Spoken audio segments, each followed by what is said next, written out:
Todos somos políticos. E temos uma ideia sobre política. Eu sou Rogério Oliani. Eu sou Ricardo Castilhos. E seja muito bem-vindo, você, nosso caro telespectador, é assim que será que chama? Porque não sei como é uma TV, né? Isso. Como é que se falaria? Internet espectador. Mas que divagação boa essa pra gente começar. Mas nós estamos salvos, porque nós podemos falar errado aqui, que teremos uma correção muito oportuna, né? Automática. Adriana Salles trabalha na Câmara de Vereadores. Ela me falou o cargo dela, mas eu analista do ao processo e a técnica legislativa. Show. Seja muito bem-vinda, Adriana. Obrigada. Doutora Adriana, né? Sou advogada. Há quem diga doutora Adriana, outros não gostam que chamem os advogados de doutor, de doutora, mas eu obedeço ao decreto Dom Pedro, né? Se é para chamar de doutora Adriana, chame de doutora Adriana, não tem problema. Doutora Adriana, então. Ricardo, vou deixar para você fazer as apresentações. Meu Deus, é um privilégio tê-la aqui no nosso Polideia Cast. Para quem não sabe, a doutora Adriana, eu chamo de professor, porque foi minha professora de português, a melhor professora de português que eu tive. Aprendi muita coisa com ela. Ralei muito nas provas, mas espero ter atingido aí a contento né, os desafios aí. Bom, professora, satisfação tê-la aqui. Hoje você está no Partido Novo. Isso. Certo? Ali junto com o Henrique Mecabou. Uhum. Fala um pouquinho mais da sua história. Você é de Cascavel? Você veio? Como é que é? Primeiro, eu quero agradecer o convite de vocês. A satisfação é minha. E cada vez que eu vejo um ex-aluno tão bem na vida, tão bem realizado, é uma satisfação enorme, é um prazer. Eu sei que você, Ricardo, tem tudo para crescer como advogado no direito eleitoral, aqui no trabalho desse Polideia, né, que já é um sucesso e constituiu uma família linda, maravilhosa. Então, eu fico muito feliz. É um prazer estar aqui. E com você, claro, também. Nós nos conhecemos por meio do Ricardo e gosto muito de estar aqui com vocês. Muito obrigada pelo convite. Bom, eu sou uma pessoa muito simples, sou gaúcha, de Santiago, e nós saímos do Rio Grande do Sul, meu pai é militar, eu tinha 13 anos, fomos para o Mato Grosso do Sul, ele transferido, e lá eu conheci o meu esposo, o Salles, que era sargento e colega do meu pai. Começamos a namorar, eu tinha 14 anos. Caramba. Olha só, hoje não poderia, né? Não. Mas já prescreveu. E eu engravidei. Aos 16 eu fui mãe, casei aos 16 e não parei de estudar, ao contrário do que os meus pais acharam, né? Poxa, ela tão novinha, mãe, agora eu queria tanto ver minha filha estudar e acho que não vai dar. Ao contrário do que eles pensavam, eu nunca parei de estudar. Me formei em letras. Depois fiz especialização em Língua, Literatura e Ensino pela UniOeste, mestrado em Estudos da Linguagem na UEL, aí fiz 3 anos e meio de doutorado em Sintaxe Gerativa lá na USP, desisti por problemas de saúde e fui estudar Direito. Aí depois fiz Direito, me formei em 2014. Em janeiro de 2015, foi a segunda fase da prova da OAB. Em fevereiro, dia 3 de fevereiro, saiu o resultado e eu passei na ordem, no exame da ordem, né? Então, eu sempre fui muito de me cobrar e de cobrar dos meus alunos. E passar no exame da ordem, para mim, era uma exigência minha. E não pensei na época em advogar. Eu pensei em ter o exame da ordem e ter alguma atuação jurídica para prestar concurso público. Eu já era concursada, mas ainda pensava em outros concursos. E o tempo foi passando, eu fui me dedicando à política. Nós, da direita, nos unimos na época da Dilma, né? Nós queríamos tirar aquele terror do poder, que só fazia nós passarmos raiva e vergonha. E aí, de lá para cá, não larguei mais a política. Eu sempre fui de direita, mas eu não sabia que eu era de direita. Aliás, eu acho que a maioria das pessoas ficava meio inerte, né? Só assistindo, longe. E o momento de acordar foi na época em que nós fomos para as ruas. Acredito que depois do Lula 1, essa discussão direita-esquerda, ela meio que esfriou. E Dilma 2 trouxe o protesto dos 20 centavos, trouxe essa conversa de novo, né? Essa discussão de novo para a mesa. E hoje a gente tem isso tão aflorado, né? Tão aflorado na sociedade brasileira para saber isso tudo é isso, verdade, é uma análise interessante, porque depois daquela Muito obrigado. depois daquela situação do gigante acordou, né? Aham. Eu tenho a impressão de que o brasileiro, de uma forma geral, ficou mais politizado e a gente sentiu uma maior polarização no Brasil, né? Na nação. Houve uma Lula, independente das crenças que você tem hoje, Lula 1 trouxe sim uma convergência de pensamentos, né? Depois do Fernando Henrique, acho que as pessoas trouxeram essa convergência de pensamentos. Não, vai todo mundo votar no Barbudo. Eu lembro que era essa a conversa, né? Todo mundo vai votar no Barbudo. E evidentemente que ele ganhou, foi feita uma construção de um candidato. Já falei uma vez aqui sobre esse documentário. Mas muito interessante o seu posicionamento sobre de direita, né? Hoje eu acho que eu não digo que é muito importante que as pessoas tenham esse posicionamento, porque você traz de uma forma, eu já falei isso aqui em outros episódios, o grande problema não é ser A ou B, o problema é quando você acha que é uma coisa e na realidade é outra. Você está em A por ignorância, você está em B por ignorância, e o seu pensamento de uma maneira muito coerente, você que fez até um doutorado em sintaxe generativa, é isso? Sintaxe gerativa. Sintaxe Isso. gerativa. Eu percebo que você vai entender exatamente sobre essa palavra ou sobre esse contexto de esquerda e direita.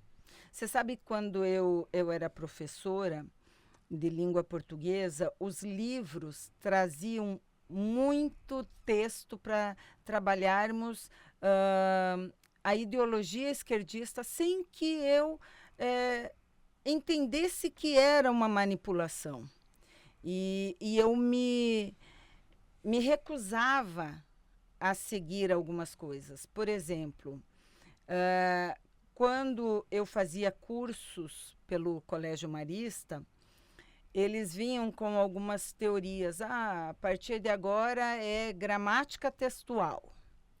E eles não queriam que eu cobrasse a gramática, por gramática, como eles diziam. E aí a gente tinha que ler Bakhtin, Marcuse, e esses teóricos, nós não sabíamos muitas vezes de onde eles saíam. Fiorin, Marcos Banho, que eu tenho vontade de pegar os livros dele e queimar, porque é ridículo o que ele tentou impor. Na verdade, impôs por meio dos livros dele. E aí, eu lembro que na época eles tentavam me proibir de corrigir uma redação com caneta vermelha, porque podia traumatizar. Eu não podia cobrar a conjugação verbal, porque não era mais assim que se ensinava a gramática. E eu sempre achei importante ensinar a gramática. E sempre questionei o fato de professores de língua portuguesa trabalharem as questões de interpretação de texto amarrados naquilo que o livro do professor trazia. Então, se vinha uma resposta pronta no livro do professor, o professor não mudava aquilo. Ele entendia como regra e se o aluno não desse aquela resposta, estava errado. Eles não pensavam, eles usavam o manualzinho pronto, sabe? E vinha muita música do Chico Buarque, textos de comunistas que na época eu não entendia como comunistas. Eram autores da MPB e eu levava para a sala de aula. Fotos do Che Guevara como um grande E revolucionário. esse eu não aceitava, mas eu levava. Não, mas eu lembro porque outros livros os tinham. professores de Sim. história, sim. E aí eu lembro que uma vez eu levei uma música do Chico que eu esqueci o nome agora, que falava assim: amanhã há de ser outro dia. Sim. E na hora em que eu fui analisar, eu comecei a procurar em livros várias análises, artigos sobre aquele texto, e eles falavam em ditadura militar. E eu sou filha de militar. E aquele termo começou a me incomodar. E aí eu comecei a ensinar os alunos, mas eu não usava esse termo.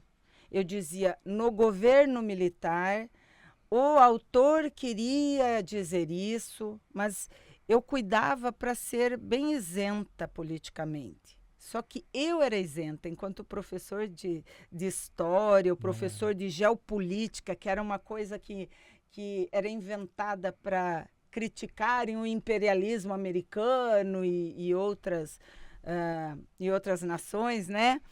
E aí eu comecei a perceber que o meu filho estava estudando algumas coisas das quais eu discordava, a forma como chegava para ele, sabe? E uma vez, foram duas situações que me chocaram e então eu comecei a estudar e a construir o meu posicionamento, quando ainda nem pensava em ir para as ruas contra a Dilma.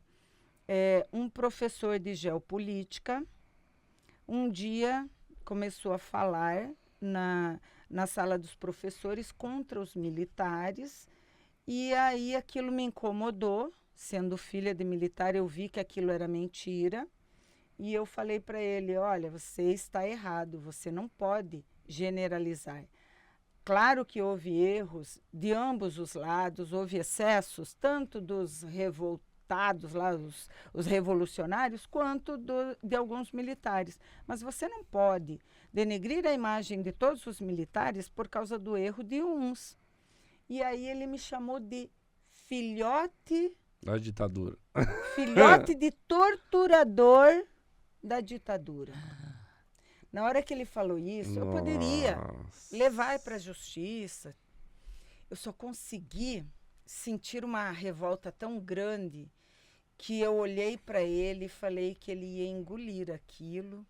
E aí veio a turma do vamos acalmar, deixa para lá. E eu disse algumas coisas, agora eu não lembro, eu sei que na hora eu fiquei tão nervosa que eu não lembro o que eu falei, mas eu saí de lá, fui para casa e chorei muito, indignada com as ofensas. A única coisa que eu lembro foi, o meu pai nunca torturou ninguém, você não pode falar isso. Você estava falando sobre a generalização. Isso, e ele me ofendeu. O segundo momento que me assustou, e então eu comecei a questionar o ensino de maneira mais enfática, foi quando as torres foram derrubadas, as torres gêmeas, e eu passei por uma sala e vi o professor, esse mesmo professor, comemorando e dizendo com os alunos, eu vi alunos batendo nas carteiras, batendo palmas, porque o imperialismo tinha sido derrubado. Aquilo me chocou. Eu pensei, meu Deus, a vida daquelas pessoas não tem valor para esses alunos, para esse professor. E sabe, quando você para pensar assim, em que mundo eu estou vivendo? Como que um professor de ensino médio de uma escola de confissão católica comemora a morte de milhares de pessoas, chamando de imperialistas? Então eu fiquei chocada e eu comecei a questionar. E ali que eu comecei os meus estudos para entender o que estava acontecendo. E eu saí na época, naquele ano, eu saí do colégio, fui embora para Goiânia, fiquei mais um ano lecionando lá em Goiânia. Depois, naquele ano mesmo, em Goiânia, eu já desisti do doutorado, porque eu comecei a ficar chocada com a USP e eu entrei em depressão mesmo. Eu não sentia mais prazer em estudar, porque eu questionava o que eu lia nas portas dos banheiros, a Fefeleche, como a gente chamava lá, né? O setor de humanas, de letras, era um antro da esquerda. Era absurdo, assim. Os banheiros pichados, falando coisas Existe um outro país que horríveis. foi tão manipulado. Você concorda com isso, Castilhos? Deixa eu fazer uma pergunta mais Aham. formalizada, assim, né? O Castilhos sempre... Existe algum outro país que vocês saibam que foi tanto? Porque isso é uma visão bem Gramsci falava sobre isso, né? Pra gramscista, dominação né? falando sobre a dominação. Nas escolas, na educação, que era uma guerra que não precisava se vencer com armas. O Isso. discurso dele era esse, né? Uhum. Existiram outros países que foram acho que a América Latina foi meio que tomada por esse pensamento, né? Meio nesse sentido. Né? América Latina. E para você ver como eles se conversavam, que uma vez um curso nosso da escola terminou com a música de Mercedes Sosa. Solo le pido a Dios. E eu cantava sem nem saber que Mercedes Sosa era comunista. Então, assim, eles iam infiltrando as coisas. E isso já acontecia em toda a América Latina e na Europa. Tanto que hoje, na Europa, nós vemos, em Londres, por exemplo, eles estão retrocedendo para ver se corrigem o que eles achavam que era um progressismo e que era uma evolução. Por exemplo, os banheiros unissex. Eles estão restringindo coisas que hoje no nosso Brasil querem implementar. O STF Lá na proibiu, né, Europa. a Oi? utilização. O STF proibiu, né, umas 2 semanas atrás. Não teve uma proibição do Não, STF? na verdade não foi isso. O STF, ele derrubou a repercussão geral. O que significa isso? A ADPF é para que seja reconhecido o direito de homens biológicos que se sentem mulheres, né, as mulheres trans, como eles chamam, usem banheiros femininos, se assim quiserem. Isso aconteceu após alguns incidentes em faculdades e teve um shopping, eu não lembro agora. Sim. se Caso foi em do São segurança não Paulo. permitiu Teve que o a do utilização, segurança, né? isso. E teve daquele homem barbudo com Uma um peruca. turbante na Ah. cabeça e um vestido como se fosse uma túnica, assim. Ele foi entrar num banheiro feminino e a moça disse que ele não podia utilizar. E ele reagiu violentamente, ameaçando bater, que ela não tinha o direito de... Alegando preconceito, né? Isso. E aí, o PSOL, logicamente sempre o PSOL, queria a repercussão geral. O que significa isso? Que se eles reconhecessem naquele caso concreto, a decisão fosse usada como regra no Brasil todo. É que funciona Entendeu? assim, ó. Você tem os tribunais, né? Aí cada juiz vai meio decidindo de um jeito. Aí vai pro tribunal, aí o tribunal vai uniformizando, aí vai pro STJ. Aí é uma uniformização nacional. Aí vai pro STF, que daí é uma uniformização constitucional, entendeu? É Só assim que eles formalizam, assim, eles padronizam nessa a jurisprudência. Só pra gente botasse explicar pro Rogério essa uniformização foi que não poderia utilizar. Não. Essa situação do STF foi, o STF disse assim, nós não podemos dar uma decisão com repercussão, geral, porque cada caso é um caso, tem que ser analisado as suas circunstâncias. Tipo assim, pessoal, sim, eu tenho uma opinião formada. Tipo isso, passação de pano. Nossa, eu não posso nem falar isso. Corta. Não, eu vou lá pra cadeia. Na verdade, é bem isso. Eles estão sondando a sociedade, né? Porque a gente sabe que eles já têm um pensamento formado em relação a isso. E nós, como sociedade, não podemos encarar isso de uma maneira muito tranquila. Por quê? Já há casos em vários países que liberaram o uso de banheiro feminino por esse tipo de pessoa, em que homens se disseram mulheres para abusar sexualmente de moças, de mulheres e até de meninas. Esse É um caso, é uma discussão. É uma discussão boa, né? É uma discussão pra barba. Não, porque assim, aí eu vou trazer, tipo assim... E a Previdência, como é que fica? Não, quem se aposenta? Mas aí tá aqui a outra discussão. E aquela pessoa transgênero que tá disputando as partidas de vôlei. Pois é. Tipo assim, chega a ser um... Se você assistir um jogo, é meio... Ontem, uma nadadora... Perdeu, né? Ela tentou ir para acho que as Olimpíadas, se habilitar para concorrer no esporte feminino. Sim. Não autorizaram. Então, foi um ganho para as meninas, porque você vê, o cara passa anos tentando se destacar no esporte masculino. Aí, depois de um tempo, ele se sente mulher. Não questiono. Você quer se sentir mulher, gato, cachorro? Não tenho nada a ver com a vida dele. Agora, ele usar esse sentimento, que é um sentimento, porque ele se sente, né?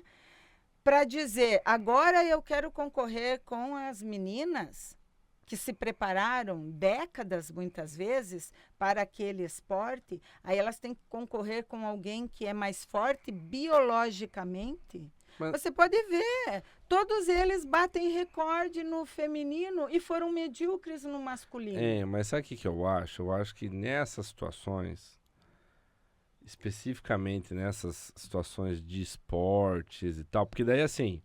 Questões políticas, até você debate, mas no esporte é visível, assim, é um resultado, é grotesco a diferença, entendeu? É muito, muito, muito alta a diferença de uma atleta profissional mulher e de um atleta profissional homem que virou mulher, enfim.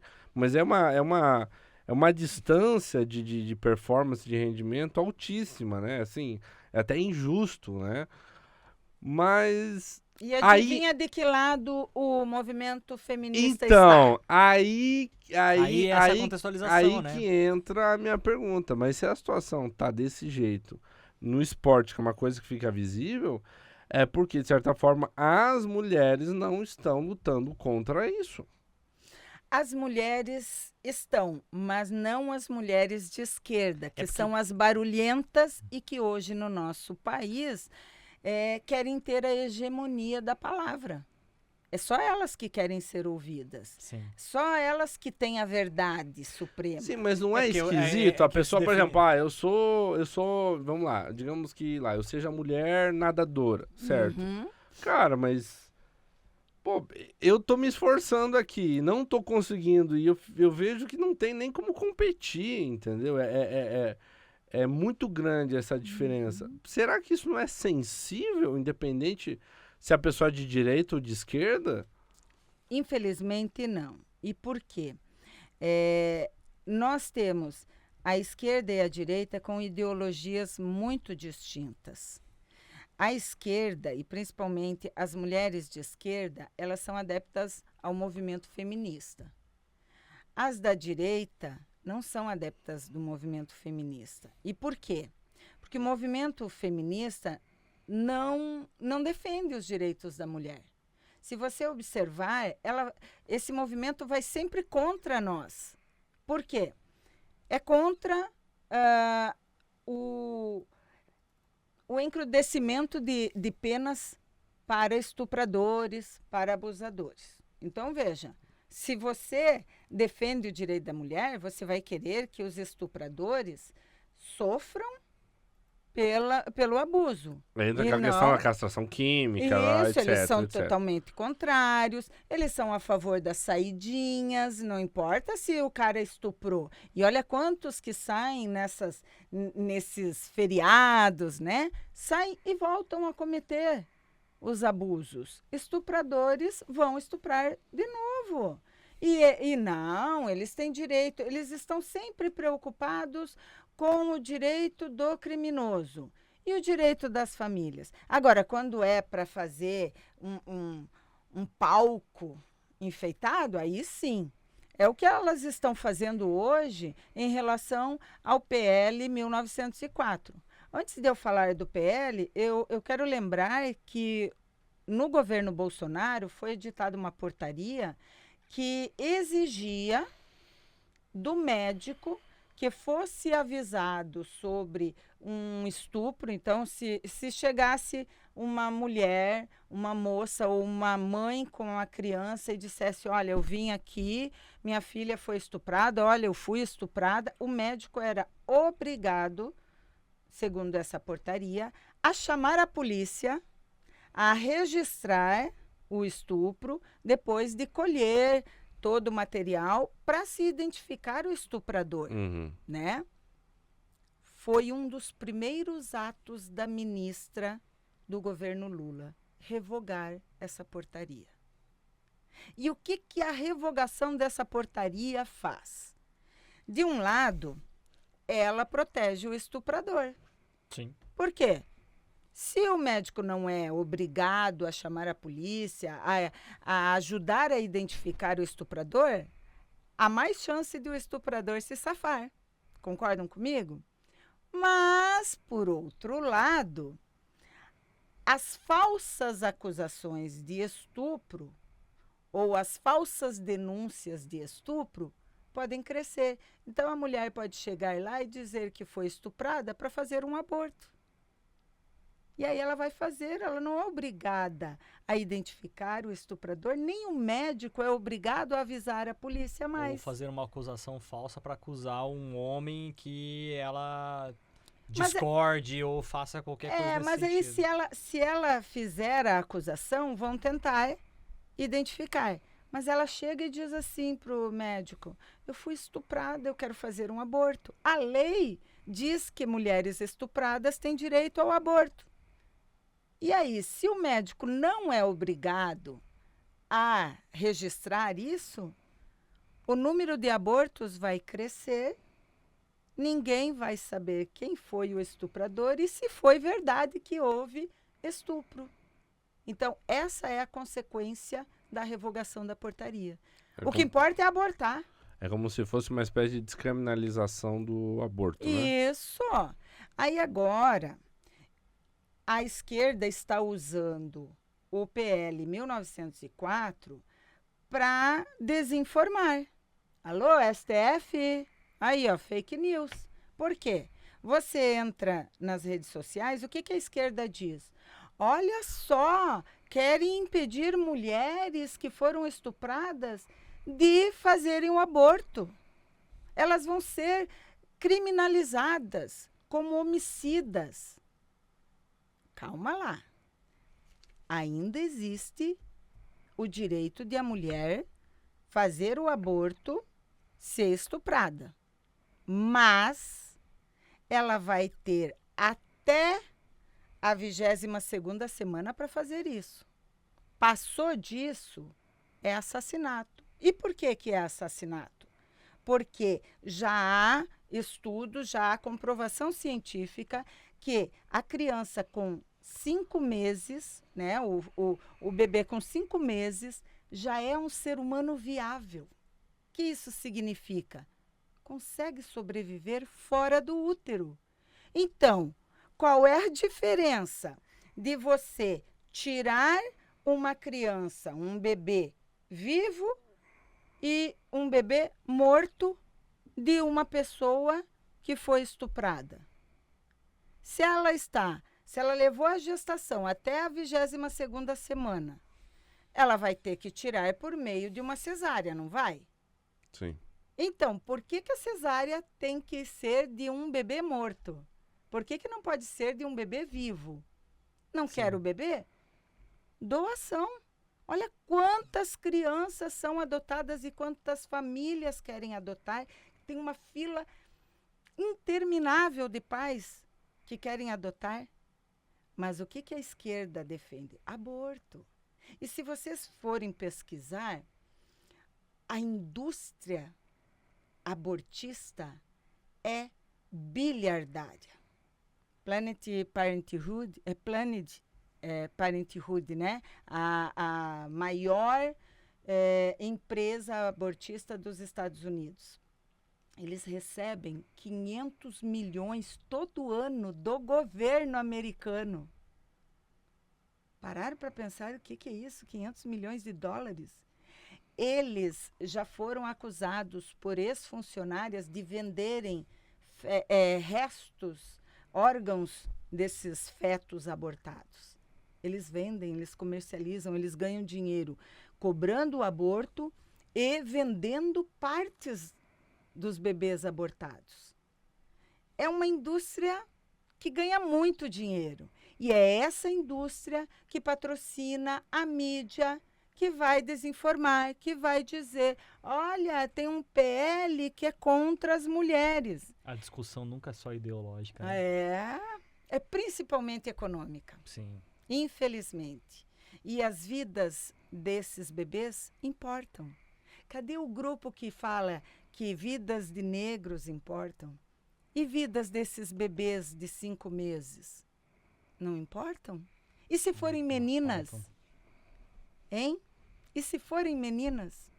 Então, é muito cruel o que nós vemos hoje em relação à doutrinação pró-aborto. Porque tem muitas jovens que elas são a favor do aborto, mas elas nunca assistiram a um vídeo de um bebê se contorcendo porque aquela tesoura puxou, né, tipo um fórceps, né? Puxou uma perninha, arrancou, depois puxou a outra. Eu até anotei aqui, o Brasil Paralelo, ele fez um documentário sobre isso. Já está aí para todo mundo que puder assistir. E eles selecionaram 5 argumentos que a esquerda usa para ir contra as restrições ao aborto. A primeira, meu corpo, minhas regras. Como assim meu corpo, minhas regras? Quer dizer que um bebê é um apêndice da mulher? Não é uma vida? Ela pode desfazer como quem tira um apêndice que está por supurar? É ignorar a ciência, porque nós temos várias teorias, né, de quando começa a vida. E a mais aceita cientificamente é que é na concepção.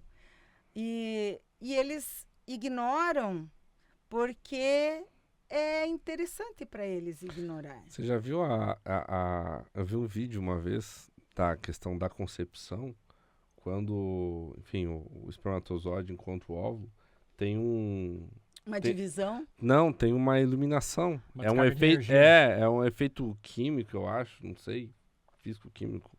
Mas é como se fosse uma luz. E ali, rapidamente, né? eles vão se dividindo. Cara, esse assunto É. é muito pesado. E é muito interessante.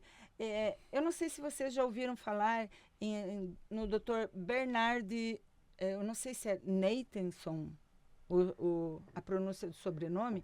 Ele ficou conhecido como o criador do aborto.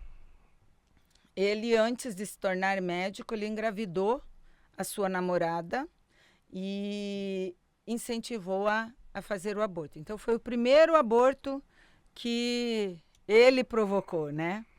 Depois, ele mesmo fez o aborto da esposa. Já era médico. E começou a defender o aborto por todos os Estados Unidos, até que criaram o ultrassom. E ele assistiu a um aborto pelo ultrassom. E viu a criança se contorcendo. Lutando pela vida, né? Eu vou chorar se eu começar a pensar, mas eu preciso contar para vocês.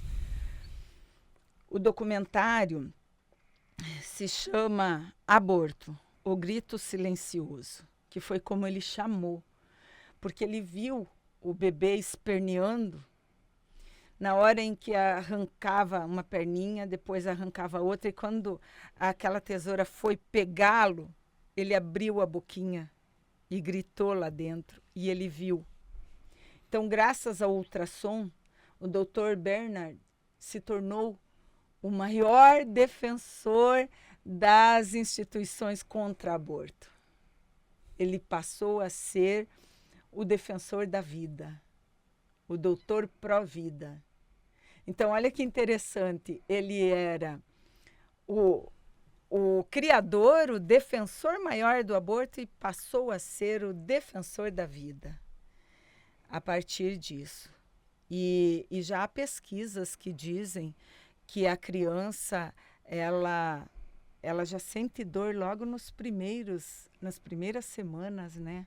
Ela já tem a sensação da dor. Nossa, minha filha com 12 semanas eu chegava em casa, eu falava com ela, chutava alucinadamente, cara. Pois é. Então é muito triste. Outra mentira que elas usam, né? Principalmente as feministas. Todos os anos, milhares de mulheres morrem por causa do aborto. O próprio Dr. Bernard disse que eles supervalorizavam os números. Então, morriam 50 mulheres por ano em abortos clandestinos. Eles diziam que era assim 1 milhão. Eles supervalorizavam. E há quem diga que aqui no Brasil são 1 milhão de abortos clandestinos com 200 mil mulheres que morrem. Parem para pensar. E isso foi um cálculo feito por esse professor que fez o documentário lá no Brasil Paralelo.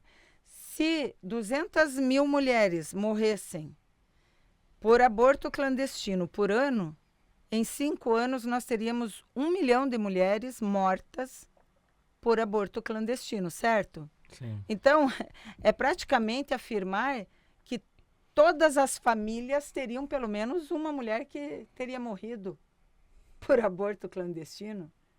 É lógico que isso está errado. E se vocês procurarem no DataSUS, que é do Ministério da Saúde, vocês verão que em 2015 eram 40 e poucas mulheres. Então, aí eles dizem, não, mas é porque muitas não registram. Mas se você dobrar, já é muito abaixo do que eles dizem, né? E tem estudos com dados fortíssimos, sérios, que demonstram que quando há restrições ao aborto, menos mulheres morrem. El Salvador, depois que o Bukele assumiu, houve restrições ao aborto. Diminuíram as mortes por aborto. Outra coisa, causas de mortes em mulheres. hipertensão arterial, problemas cardíacos, câncer de mama, câncer no colo do útero, diabetes, matam muito mais. E o que o governo faz para salvar essas mulheres? Eu até marquei aqui os números. 15.593 mortes por câncer de mama em 2015, contra 53 mortes de mulheres por aborto. Então, o câncer de mama... Pensando o micro e esquecendo o macro. 26.488 mortes por problemas renais. Mulheres morrem. É como se a saúde do Brasil tivesse tudo muito bem. Isso. Vamos se preocupar com isso aqui, Isso. que é um pontinho. 32.836 mortes de mulheres por diabetes em 2015. 176.169 mortes por problemas cardíacos. Quase 200 mil mulheres morrem por problemas cardíacos, não por aborto clandestino. E a preocupação é abortar. E por quê? Porque faz parte desse projeto de Gramsci destruir a sociedade por meio da cultura. Nós somos um país cristão que defende a vida, que defende a família, que defende os valores morais, éticos, religiosos. Mas o que eles querem? Se destruir a família, que é a base da sociedade, a sociedade fica fragilizada. A masculinização de mulheres, a feminilização de homens. Hoje nós temos homens que veem, às vezes, uma mulher ser agredida e não tem coragem de defender. Né? O pessoal fala assim, os homens Nutella. Mas virou uma coisa assim de covardia mesmo. O macho alfa que as feministas tanto reclamam, né? É um macho alfa que as mulheres querem. Elas querem se sentir protegidas. Nós temos casos de homens que são violentos, infelizmente nós temos. E nós temos que investir numa educação diferente para que os homens percebam o papel deles numa família. Eu tenho um negócio para falar. Pode falar. Eu li um livro no começo desse ano da Noah Vincent. Ela é uma feminista, ela é gay e feminista, e ela fez um experimento. Ela passou, acho que 1 ano, se vestindo como homem para, entre aspas, desmascarar essas, né? Assim, ela gostaria de viver, de ver como é que era o mundo de privilégios dos homens. E ela estava entre os homens para isso. Estava entre os homens. Então ela realmente montou uma operação ali. Ela foi na academia para deixar os ombros mais retangulares. Ela deve ter colocado hormônio. Colocou, acho, com certeza. para ficar um pouquinho maior, né? Cortou o cabelo e tal. Fazer. Ela fez uma mistura de mel com não sei o que para fazer uma barba fake e tal. Olha. E ela botou, acho que para tapar o seio, para deixar o seio bem próximo do corpo, e ela andava com roupa social porque era mais larga e não iria aparecer, né? E ela passou, assim, várias etapas de ambientes masculinos. Cara, assim, a leitura do livro, pra mim, como homem, foi muito interessante, porque, cara, eu comecei a valorizar algumas coisas nossas, né? E então, assim, ela entrou num time de boliche, ela foi vender produtos e tal. E aí, ao final da história toda, ela falou assim: eu dou graças a Deus por ser mulher. Eu, apesar de feminista e gay e tal, ela tinha uma identidade intrínseca com o sexo feminino. Então, assim, essa experiência para ela mexeu muito com a cabeça dela. Ela começou a entrar em parafuso, porque ela tinha uma identidade que era ser mulher. E ela fez coisas malucas, do tipo assim, ela entrou no mosteiro, ela viveu com monges, homens. Cara, é um livro, é muito massa. E ela fala que o ambiente masculino é um ambiente de extrema competição. É uma competitividade, assim, extremamente agressiva, assim, de resultado, uma pressão gigante em cima dos homens. Só que, por outro lado, os homens têm um sentimento muito fraterno entre si. Já as mulheres já não têm tanto esse sentimento. Mas os homens se organizam mais para se ajudarem enquanto colegas, assim, ajudarem a resolver problemas, né? Mas não tinha muito essa questão. Os homens não têm muito isso de, me conta seu problema, nem nada. Mas eles tinham muito mais como... São mais objetivos, para mais resolver racionais, problemas, né? Exatamente. Mas eles, para resolver problemas eram mais Isso. assertivos, sabe? Mas você comentando essas questões de homem e mulher, me lembrou desse livro. Que ela fez essa experiência e no final ela realmente diz que se identificou muito com a questão do sexo dela, né? Com o sexo feminino. E ela desconstruiu uma Tudo que o série feminismo de imputava, situações que colocavam o homem como privilegiados e tal. Acho que cada sexo tem o seu, digamos assim, as suas responsabilidades, as suas pressões, as suas exigências. Com certeza. E a sociedade, ela cobra muito, né? A Cris, tem uma comediante, a Cris Paiva, que ela fala... Conheço. Ela fala assim... Ela tá num podcast do Joel J e ela fala assim: você é bom numa coisa, eu sou bom em outra. Vamos supor o seguinte, nós estamos juntos, precisa dar uma palestra.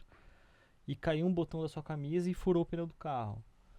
Eu consigo, ela fala assim, eu consigo trocar um pneu do carro, mas por que eu vou trocar? Você sabe fazer muito melhor do que eu, me dá aqui o botão da sua camisa que eu vou costurar. Tá tudo certo, entendeu? Não é uma questão de macho e fêmea, não é uma questão de machismo e feminismo, é uma questão de habilidades diferentes. É uma questão de habilidades diferentes, né? Isso Daquilo aí. que o homem tem e daquilo que a mulher tem. Entendeu? E meio que... Uma vez uma pessoa da minha família falou isso e eu discordei e hoje eu concordo. Parece que a sociedade que a gente vive hoje, ela quer transformar a gente em um ser. Aham. Você não é homem, você não é mulher. Isso. Você não é isso, você não é aquilo. Você é um ser. Aham. Entendeu? Sem identidade. Sem identidade. Tanto é que antes nós tínhamos o GLS, né? Que eram gays, lésbicas e simpatizantes. Agora tem LGBTQIA+, e tem mais umas coisas. Tem uma cartilha em São Paulo que define 70 tipos. Imagine. Aí o cara, esses tempos, até virou piada nas redes sociais, o cara dizendo que ele tinha gênero fluido, ele era boiceta, era não sei mais o quê. Quer dizer, ele achava que ele era 3 coisas ao mesmo tempo. Quem é tudo não é nada. Você perde a sua identidade. É uma falta de identidade.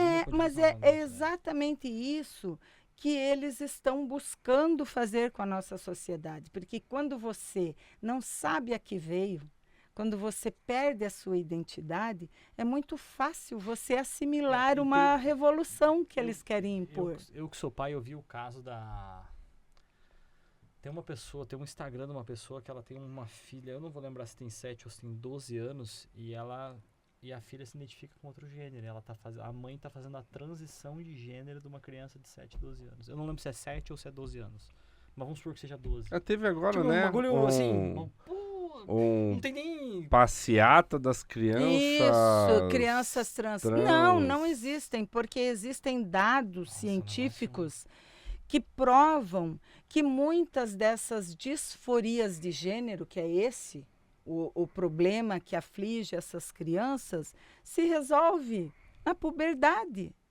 E 80% se resolve na puberdade. Hoje nós temos nos Estados Unidos e na Europa crianças que fizeram essa transição, chegaram, porque eles fazem para evitar a puberdade. Aí depois essas crianças que não eram mais crianças se arrependeram. Sim, E aí viram seu corpo mutilado. sim. Meninas que tiraram os seios, meninos que perderam o seu órgão masculino e não há como voltar. Aliás, vocês já ouviram falar em Judith Butler? Mas tatuagem só pode fazer depois dos 18. É, É verdade. Né? Aham. Só pode fazer tatuagem depois dos 18. Porque você Isso. tem que ter autorização pra poder marcar sua pele. É. Meu Deus. Casar É. também. Você vê? Mas fazer uma mudança importante. Nossa. Eu acho que a sociedade tá um pouco doente, né? Assim, Extremamente. E o que mais assusta é que essas pessoas com essas ideologias progressistas baseadas em teorias, porque elas são baseadas em teorias. É a teoria social, é a teoria de gênero, é a teoria disso, é a teoria daquilo, mas não tem comprovação científica, não tem base é científica. tudo meio experimental, né? Aham. Eu acho que nós estamos. Eu acho que é isso, cara. Eu acho que nós estamos passando por uma fase Experimental. da experimental da sociedade. Uma Onde sociedade experimental. Vamos inventar um monte de coisa na Faz sociedade. muito Vamos sentido usar isso. as Vamos ver cobaias. o que acontece daqui a uns E sabe o que 15, que é o- 20 anos, Sabe o que entendeu? acontece? É. Isso, a internet trouxe voz pra todo mundo. E aí, a partir do momento que você dá a voz pra todo mundo, tem gente que não precisava ter, entendeu? E a gente tá aprendendo a lidar com isso, aprender a lidar com essas diferenças de todo mundo. Essas diferenças ou esses pensamentos diferentes, onde se enxerga. E um monte de gente também ser objetivo, né? Eu vejo muito isso, assim, né? Então, quando eu vejo, assim, você vê alguns discursos, assim, de algumas pessoas, eu analiso dessa forma, você vendo o discurso da pessoa, fala assim, eu já me senti assim, depois eu me senti assim, depois eu me senti assim, depois eu me senti Tá assado. Aí você percebe que a pessoa tá perdida, É. né? Você percebe que a pessoa tá perdida. Hoje, sei lá, eu tenho 39 anos, e aí se eu fosse buscar uma identificação disso, você percebe que é uma certa falta de propósito, né? E o mais difícil hoje é a Mas- falta de liberdade Eu acho que de ima- expressão.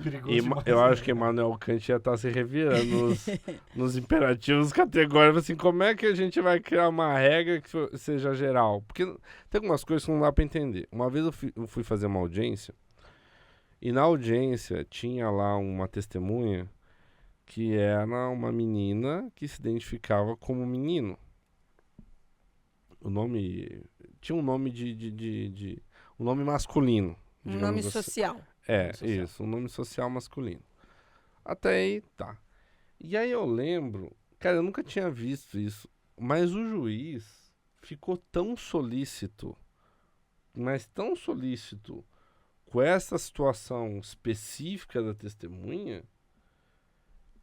Solista ou cheio de dedos? Não, tipo assim. Tipo assim, onde é que eu não É, posso errar? Com É, medo não de posso se errar, aquela porque senão vai pessoa dar Eu se B.O. nunca sentir tinha atacada. visto isso, sabe? Nunca tinha visto isso, entendeu?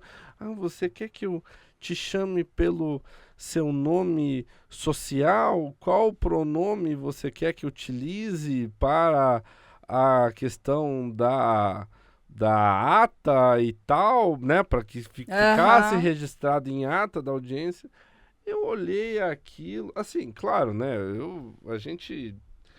Cara, eu tô como... Nessa sociedade experimental, eu tô como espectador, cara. Sério, eu fico observando isso. E aí, o que aconteceu? O juiz tava todo, não sei o quê. Aí eu, né, no meu pensamento ali, naquela reflexão, pensei, cara, e se isso for pro tribunal? Como é que eu vou explicar que na ata tá dito ele, mas se refere a um documento de identidade que é ela? Entendeu? Conforme a testemunha fulano de tal. Tá, mas e cadê o documento do fulano? Mas é feminino. Cara, eu vou ter que fazer uma contextualização gigante pro tribunal para explicar que a testemunha, que na ata tá ele, na verdade é ela e o nome é outro e não sei o que. Porque Vai bugar no o ChatGPT. processo vai ficar um negócio sem pé nem cabeça, né? Assim. Aham. E aí até você explicar que focinho, né? Porque assim, não, porque a testemunha fulano falou isso. Tá, mas cadê os documentos do fulano? Não, o fulano não é fulano, é fulana. Tá aqui a documentação. Aí o tribunal vai falar... Tá, mas... Tá, ficou um negócio meio... Tá, mas quem falou? E sabe, Afinal de contas, entendeu? Foi ele ou foi ela? Entendeu? Entendi.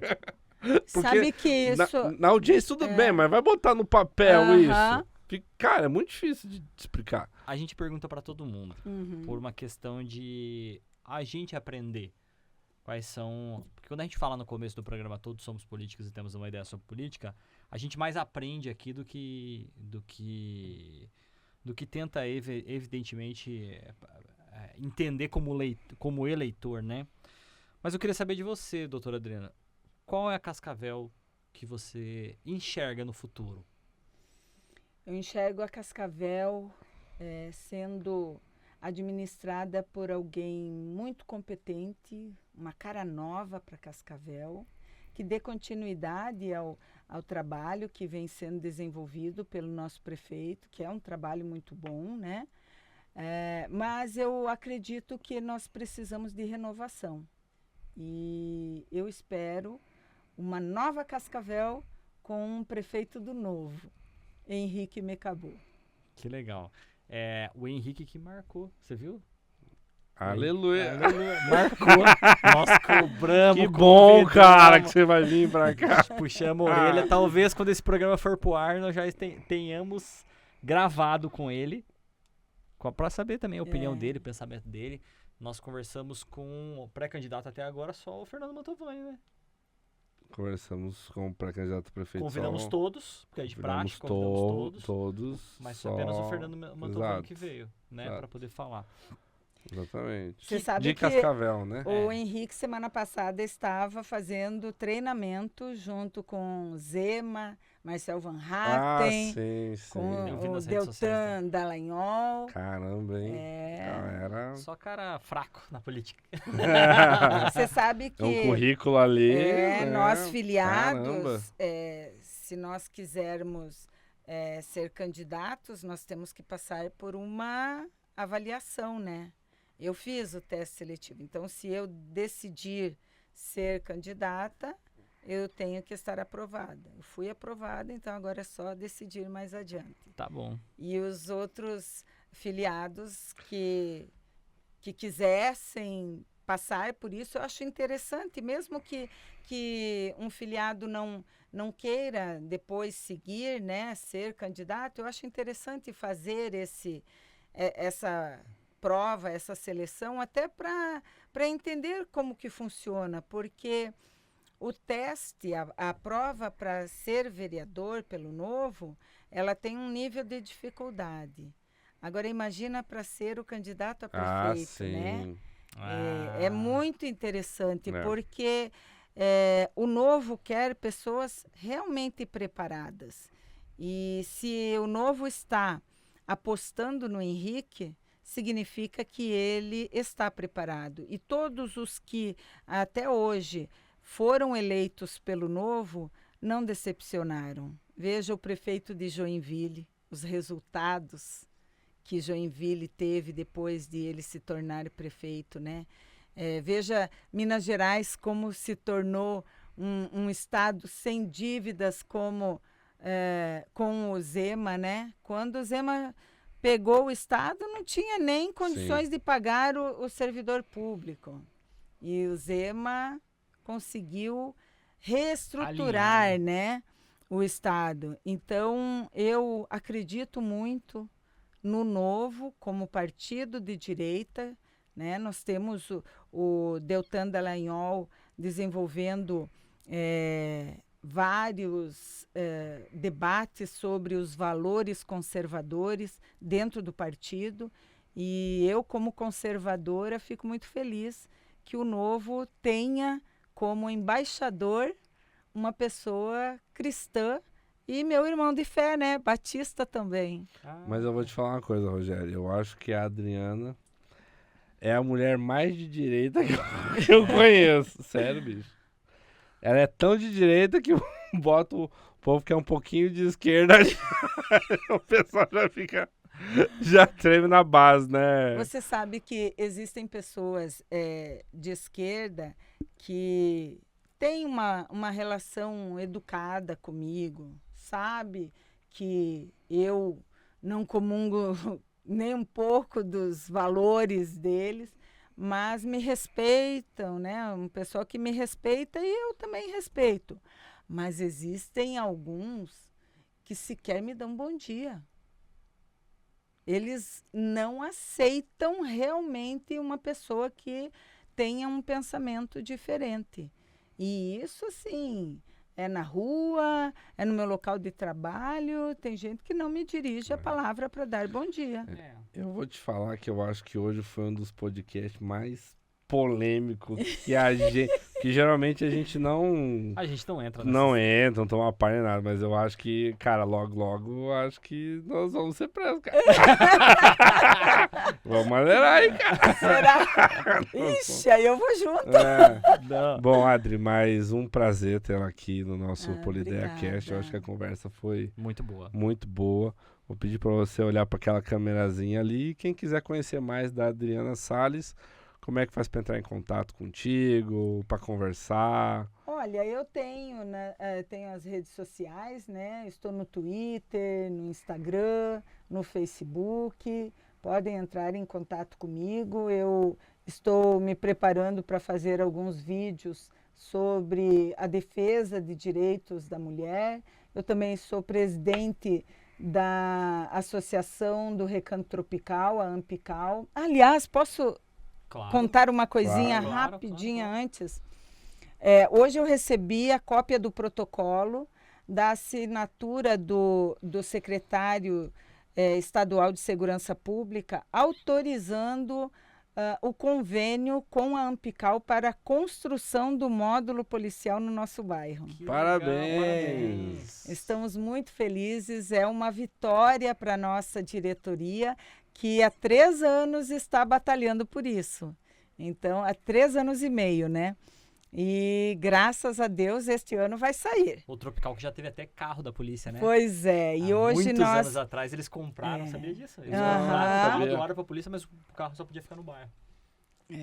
E hoje a Ampical, ela mantém, com as despesas são pagas pela Ampical, mantém um módulo no bairro, só que a casa é cedida por um morador. O Piro, filho do seu César, proprietário da Big Pão. Ele cede para nós a casa. Aliás, onde aquela família família Paraná nos Seguro, ajuda né, que tem muito. ali, né? Isso. Na verdade, não é o PS, é só o módulo policial. Tá. Mas veja, eles não cuidam só do Tropical. De todo o bairro. Eles ali, né? cuidam de toda a região oeste.